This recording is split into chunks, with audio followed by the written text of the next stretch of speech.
మనుష్యులందు నీ కథ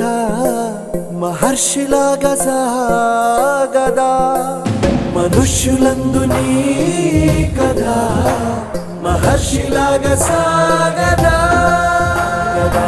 నిస్వార్థమెంత గొప్పదో ఈ పదము రుజువు కట్టదా సిరాలు లక్ష వంపదా చిరాక్షరాలు రాయదా నిసీధి ఎంత చిన్నదో నీ కంటి చూపు చెప్పదా నీలోని వెలుగు పంచగా విశాల నింగి చాలదా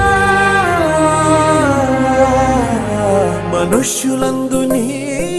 కథ మహర్షిలాగా సాగదా మనుష్యులందు నీ కథ మహర్షిలాగా సాగదా